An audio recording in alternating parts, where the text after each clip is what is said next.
Ready for a deep dive into some seriously thought-provoking territory? I'm ready. Let's do it. Today we're tackling Emmanuel Acho and Noa Tishby's book, N-Nu-W, Uncomfortable Conversations with a Jew. Such a powerful read. Get ready to unpack the complexities of Jewish identity in the 21st century. You know, what I find so refreshing about this book is how it pushes us beyond those oversimplified narratives we often encounter about Jewish identity. It's about recognizing the multitude of experiences within the Jewish community. It totally debunks the idea that Judaism is just a religion, right? Absolutely. Acho and Tishby, they really highlight how Judaism is this rich tapestry of culture, history, and lived experiences. You know, they dive deep into the two covenants that are at the core of Jewish identity, the covenant with God and the covenant with the land of Israel.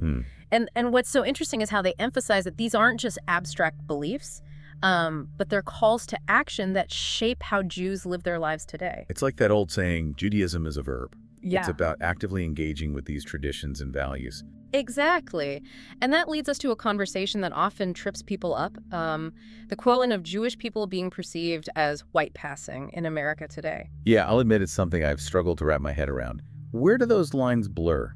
Well, the book brilliantly unpacks this by bringing in historical context. Okay. It reminds us that at the turn of the 20th century, Eastern European Jewish immigrants faced immense pressure to assimilate into white Protestant society. So to be accepted, they had to basically downplay their Jewishness. In a way, yes. It wasn't just about physical appearance, but about adopting cultural norms and distancing themselves from aspects of their heritage that were seen as, well, too Jewish. Their acceptance was very conditional. It's like this quote from Eric Ward that the book highlights, whiteness is proximity to white power. Wow. Proximity to white power. That really makes you think about how fluid these categories are and how they're often used to serve those already in power. Precisely. And understanding that power dynamic is crucial when we start to unpack the stereotypes often attached to Jewish identity. And some of these stereotypes might even seem positive on the surface, right? Like the nice Jewish boy trope. Right. But even that one made me pause when I read about its origins in the book. That's the brilliance of Acho and Tishby's approach. They unpack even the seemingly harmless stereotypes, showing how they're often rooted in limitations imposed upon a community. With the nice Jewish boy, it goes back to historical restrictions on Jewish people's occupations. They were often pushed towards intellectual pursuits and excluded from physical labor. So it's like a backhanded compliment, praising their intelligence while subtly reinforcing the idea that they aren't seen as like strong or assertive. Exactly. And the book goes on to dissect several other persistent stereotypes. From the age-old association of Jews with money and power to the deeply offensive caricature of the hooked nose. Okay, let's break those down a bit. The money stereotype always throws me. I mean, statistically, yes, there are many Jewish people in finance and positions of influence, but the book really illuminates how that came to be. Right. It traces this back to the Middle Ages when Jews were often relegated to roles in banking and money lending. Oh. It's important to remember that during this period, lending money with interest was considered sinful by the church. So Christians weren't allowed to do it, which essentially forced Jewish people into that profession. Exactly. They were pushed into this niche because discriminatory laws and social pressures limited their options. Over time, this association between Jews and finance morphed into the harmful stereotype we see today, often used to paint them as greedy or obsessed with wealth. And it's not just about money, is it? There's also that insidious stereotype about Jewish people being like puppet masters controlling the world. Oh, yes. The whole global conspiracy myth. It's wild how that one persists even today. It's incredibly dangerous, and the book unpacks why. This idea of a shadowy Jewish cabal, pulling the strings. It's been used to justify violence against Jewish communities for centuries, literally. It reminds me of that infamous forgery, the Protocols of the Elders of Zion, a completely fabricated document claiming a Jewish plot for world domination. Exactly. The Protocols is a prime example of how easily anti-Semitic ideas can be weaponized to spread fear and hatred. The fact that it still circulates, even though it was debunked over a century ago, shows how insidious and persistent these conspiracy theories can be. It's scary how they prey on people's anxieties and prejudices. Clearly, we can't just dismiss these ideas as fringe or outlandish because they have very real consequences. Absolutely. And the most horrific example of those consequences is, of course, the Holocaust. This part of the book was particularly impactful.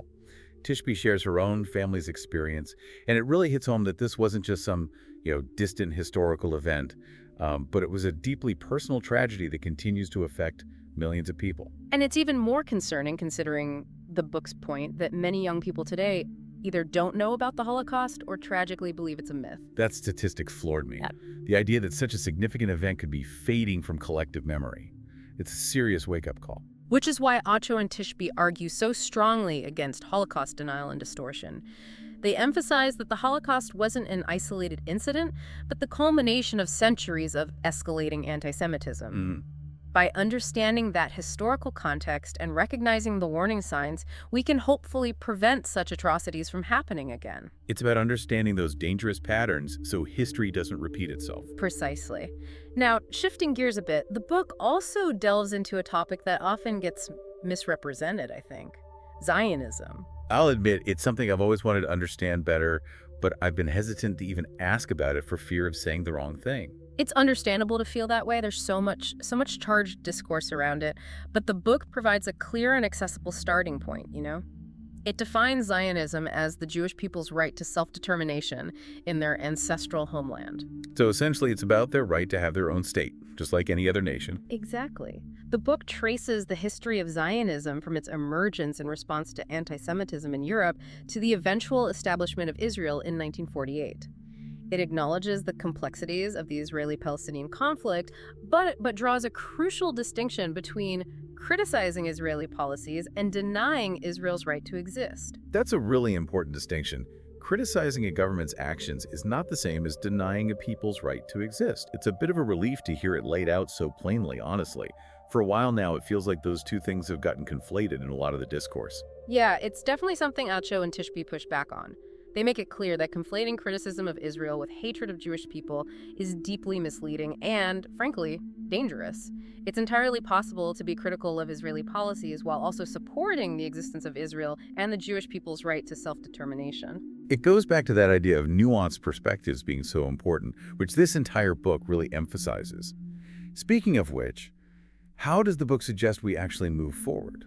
How do we become better allies in combating anti-Semitism and promoting understanding? Well, one of the biggest takeaways for me was the focus on meaningful allyship.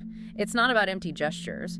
It's about taking genuine action. You remember that anecdote Acho shares about offering to help Tishby with music for her videos? Oh, yeah. That really stuck with me. Such a simple act, but it meant the world to her. Exactly.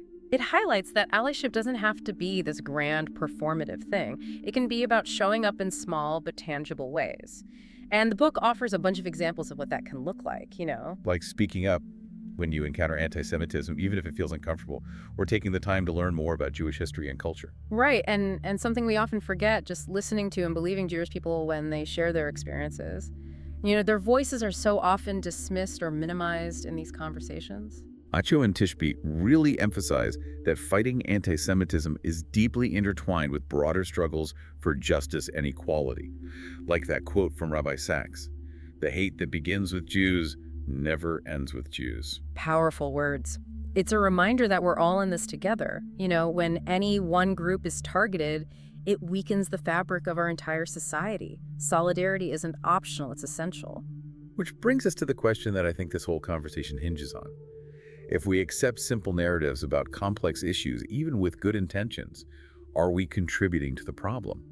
It's something I've been wrestling with ever since I read this book. It's a crucial question and a bit of an uncomfortable one. It challenges us to examine our own biases and assumptions.